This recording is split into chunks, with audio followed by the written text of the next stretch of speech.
Well, good morning, everyone, and welcome to Out on the Ranch. I'm Dr. Lee, and it is another beautiful day in South Texas. It's about 7 o'clock on a Sunday morning, and this is Father's Day. Going to be a nice day. It's about 70 degrees outside. There's a little bit of mist in the air, and the promise that we're supposed to have some rain over the next 3 days. So everybody around here, that's all they're talking about. It's been so darn dry. But anyway, I hope you guys are having a good Father's Day today. It looks like it's going to be a great Father's Day around the Carriker household today. The kids are coming over after church today. We're going to eat some breakfast tacos and spend a little time together. And then we're going to split up, and they're all going to go to their in-laws' house and finish off Father's Day. And my wife and I are going to run up to see Uncle Floyd, visit with him today, and just have a good time. So I hope you guys are doing well today. I hope your weather's good, and I hope you get to visit with your dad today. And if you don't get to visit with him personally, I hope you get to give him a call. Just tell him you love him. Tell him you thank him for all the things he did to raise you to be the person that you are today. And like a lot of us, we are not going to get to visit with our dads today because our dads have been gone for some time. My dad passed away almost 30 years ago, and I still think about him a lot and miss him dearly, and I know there's a lot of you guys out there too. So for us that don't have our dads here, I hope that you do stop and take some time to think about your dad today, and maybe say a little prayer, whatever you do, just to memorialize your dad and think about the good times that we all had together. And this is going to be a rather short video today. I'm going to tell you a couple of stories about my dad, and I'd like to turn this thing over to you too and let you guys put down in the comment section stories about your dad. It could be anything from funny little things that happened to things that your father taught you that changed your life. Just, anything that comes to the front of your mind, drop it down in the comment section, and it'll be a fun read, and we will all enjoy that. Well, guys, looking back on things that my dad did that come to mind first. One story in particular, in 1960, we moved to a town up in North Texas.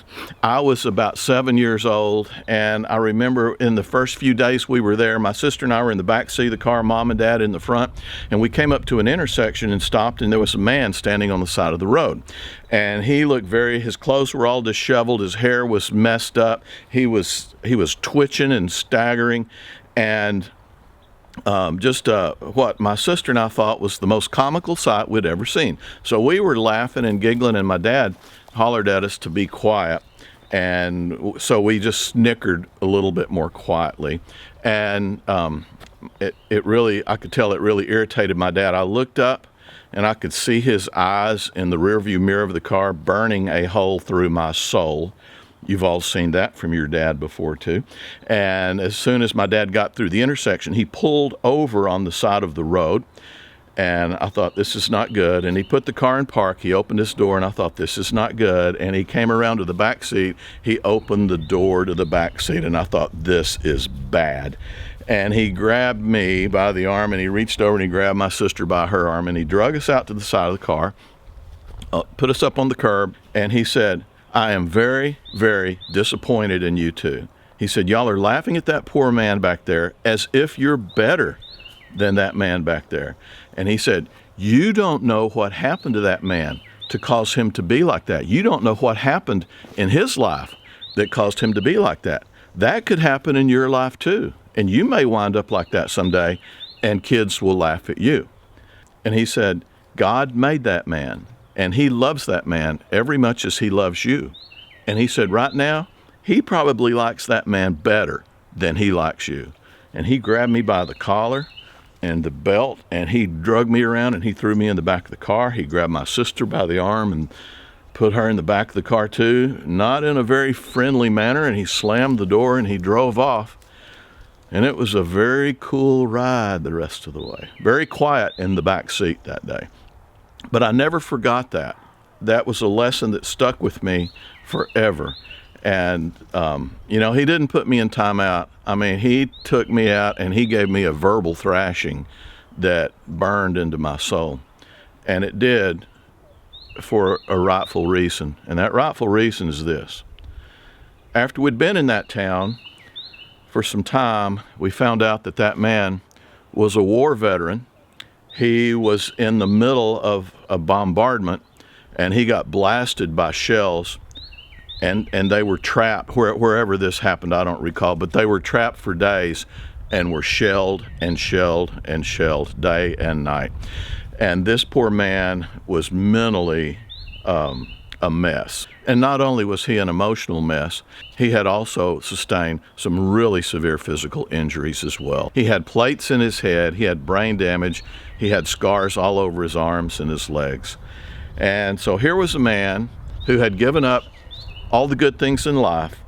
He would never have a family, he would never hold a job, he would do nothing but roam the streets. And in this particular case, the victim of ridicule by stupid children in the back seat of a car. He gave up all of the good things in life so that I could ride around in the back of the car and laugh at him. So, 58 years later, and I'm still ashamed of that. But, you know, it is what it is. I so thank my dear old daddy for dragging us out of the car and giving us that lesson. And my dad was a man who always taught us that every man, and this is man and woman, every man deserves your full respect unless he proves to you otherwise. And should he do that, he deserves your full forgiveness. That lesson and the first lesson, and I guess honestly they're kind of the same, but those are two lessons that my dad taught me that served me very well in my lifetime. My dad was really concerned about me being raised in an all-white town, and he was afraid of how I would act with people that weren't white out in society. And that last little tidbit right there of giving every man, regardless of his differences, 100% respect, unless he proved to you he did not deserve that. And then forgive him. So, good lessons from Dad. But my dad was a loving man. He loved us dearly. He was a good Christian man. He loved God. He loved people. He loved to work. He never made a lot of money, but he was a rich man, if you know what I mean.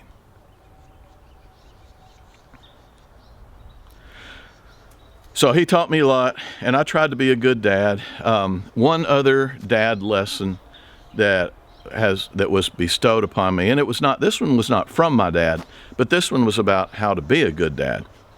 And that was when I've got a cat doing figure eights between my legs right now. It's really hard to do a video, and Dozer's here too. Thanks, Doze. You guys are a big help today. But this next little tidbit in how to be a good dad came when I had two children. Matt and Mark were real small boys, and I was in the clinic one day, and one of my favorite clients came in, and she was a little black lady, and she was, I think, 91, 92 years old at this time, and she always wore a little bonnet, and she came in. Her name was Nettie.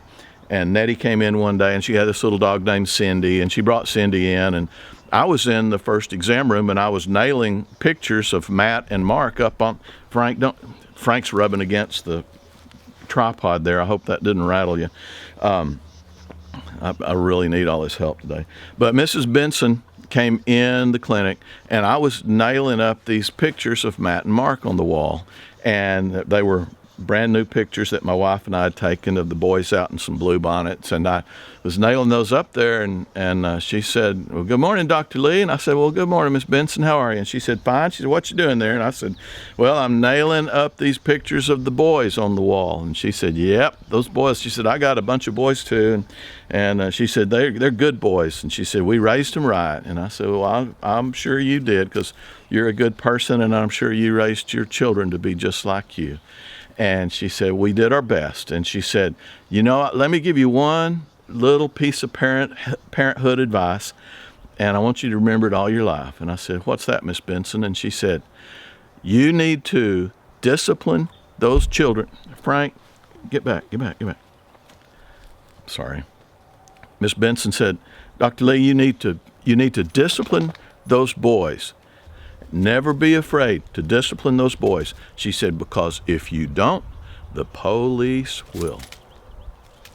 And that, my friends, is every bit as true is all the things my dear sweet daddy taught me to. So folks, those are my fatherly lessons to you today. For all of you young fathers out there, you guys that are changing diapers and heating up bottles and doing all that stuff for those little babies, be the best dad you can.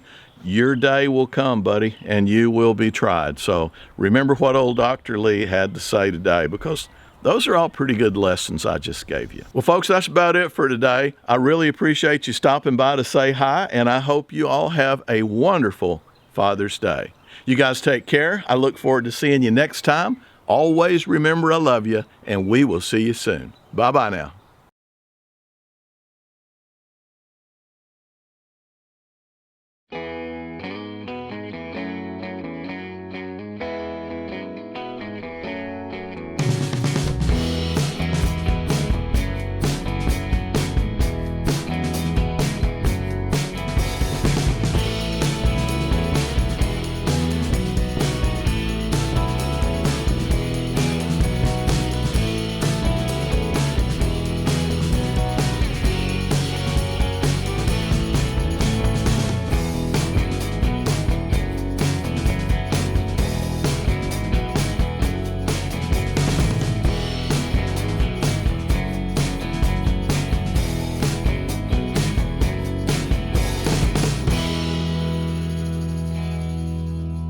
So what you doing there, Al? Neutering a dog, Dad. All right. Who's going to learn you? That's a mistake.